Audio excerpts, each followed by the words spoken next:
Hi, I'm Erin, and this is my video review of The Patriot and all of the criticisms I have with the movie. I've always liked the movie. I've seen it lots of times. I watched it a lot growing up with my dad, and I was aware that there were historical inaccuracies, but I didn't know that there were as many as there actually were. Until I was given the assignment, I never actually noticed. And probably the most prominent thing that's avoided being mentioned throughout the movie is slavery in general, when that was a huge societal thing, especially during this time period. Benjamin's family, or Mel Gibson's family, they have a woman slave, and she's almost throughout the movie made to be a part of like the family unit. He refers to her. Benjamin refers to her by her first name. Gabriel refers to her by her first name. They're very polite to her. The kids love her. She takes care of the children firsthand. Again, almost like a nanny, which that probably would not have ever happened. Whenever her and Aunt May and the children are leaving the plantation, she's with them in the horse-drawn carriage, wearing kind of like not a nice dress, but she was wearing like regular civilian clothing when slaves back then typically wore rags. And overall, slavery was just not made to be as big of a part of a movie as it actually would have been. Another example being when the British militia come to their home, and he offers the slaves working on their property, saying that if they join the British Army, they'll be given rights, freedom, property, and the slave replies that he willingly works the land and so do the other men, which is not true, or in your words, bullshit. They most certainly would not have been free working working with their own will, and especially since this was the South, and the South specifically was the cruelest to slaves. In another part of the movie, Mel Gibson, or Benjamin, was seen helping a slave working the field, which again, because of the fact that they had multiple slaves, that probably would not have happened since he was the plantation owner. He probably would have just been directing them what to do or doing something else. He would not have been on his hands and knees or pulling a plow or helping push a plow like he was in the movie. Another huge fallacy in the movie was how Benjamin was made, his character was based off of Francis Marion, or the Swamp Fox, at least the fighting scene was, where he takes out all of the British soldiers after Gabriel has been taken by them. Something that is accurate, at least, was guerrilla warfare. They depicted that properly, but in the movie, Benjamin is painted out to be this great family man. He loves his family, cares for his family, cares about his community, treats his slaves with respect. But Francis Marion was actually the polar opposite of this. He was not. He actually took joy, and he used guerrilla warfare to kill Indians, Cherokee Indians especially, and was at least painted out to rape his slaves and treat them absolutely horribly. He just wasn't painted out to be a very good guy. But in the movie, they paint Benjamin out to be him.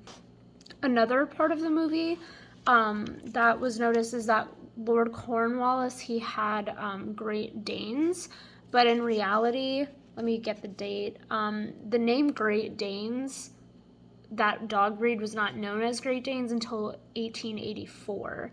They would have most likely been referred to as boarhounds or mastiffs, English or German mastiff, or an English or German boarhound. That dog breed had not actually been invented yet in that time period. Something else that struck me as weird was later in the movie, and this is something I noticed a long time ago actually, in the scene where Benjamin and a few others are going to blow up the ship and Cornwallis is having an outdoor party. After it happens, Cornwallis is the captain standing next to him.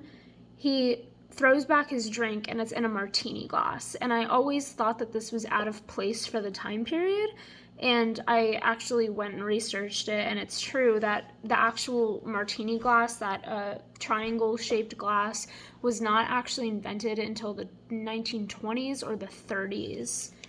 Yeah, the 1920s, around the jazz era, because whenever I see a martini glass, I do think of, the early 1900s, 30s, 40s, 50s, and that model of cup had not even been made yet. At another point in the movie with Cornwallis, when he had a bunch of militiamen lined up to be hanged, a bunch of Benjamin's men, they're testing the trap door, and the floor of the trap door falls through. That was actually not invented yet in this time period. That kind of hanging, the trapdoors had not been invented yet. It would have been most likely just a platform or them being hanged by a tree. It would not have been like hinges and hinged doors falling through the floor as it was pictured. At another point in the movie, one of Benjamin's sons, I believe, was shooting at toy soldiers. And then at another point in time, when they were all in the swamp, they were using toy soldiers and melting them and then forming them into bullets.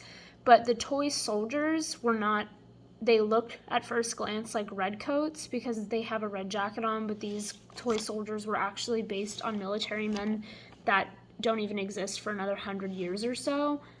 You can tell by their uniforms that the toy soldiers are wearing. This had not been seen yet in this time period during the Revolution. In general, also, the outfit choices that they have for the characters in the movie aren't super accurate. Back then, women typically wore their hair up. They only wore it down if they were going to bed a lot of times. That was the societal norm. And they also had things called modesty pieces, almost like shawls that they would wear over their shoulders. They would tuck them into the front of their dress to hide their cleavage. But throughout the movie, you can see that the women are wearing corset-like dresses with their cleavage showing. And this typically was not normal for that time period. And you can see Aunt May wearing her hair down in lots of scenes, as well as some other women like Gabriel's girlfriend or wife. She wore her hair down quite a few times, and so did other female characters as well. The Continental Congress's military uniforms also were not accurate.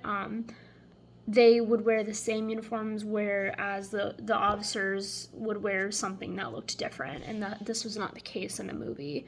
A scene I hated the most in the movie was the church scene, when Tavington and a bunch of other men and the man that was originally friends with Benjamin in the movie, they burned down the church that was full of women and children and men and just innocent civilians. There was no record of this happening during this point in time, and it was also known that Tavington was actually not that terrible of a guy. I mean, he wasn't great, obviously, but he was apparently well-liked by his soldiers and didn't go around just terrorizing civilians, as seen in this scene. This scene also replicates something that the Nazis did in the early 1900s to the French, to a French church.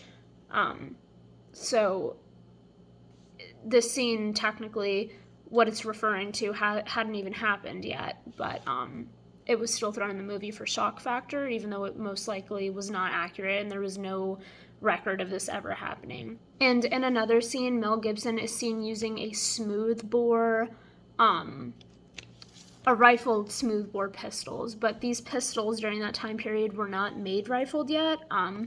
If a gun is rifled, it is highly accurate, and if it's not, then it is not as accurate, and these guns were not made rifled at this point in time. And finally, in the last battle of the movie, you can see where Benjamin is about to be pretty much beheaded by Tavington, and with a sixth sense, he knows exactly what he's going to do and dodges it, which this would not have happened, obviously. He probably would have turned around and tried to keep fighting, but that didn't happen. Overall, I do like the movie, but upon seeing all of these inaccuracies, I'm going to be a lot more focused on those throughout the movie from now on when I watch it. It's good if you like action movies, and it's good if you just like movies in general, but this is not a good movie to refer to for historical context. There were very, with the way that they displayed the setting and some of the military setups, how the men were set up during battle, that can be accurate, but for the most part, the movie is not historically accurate.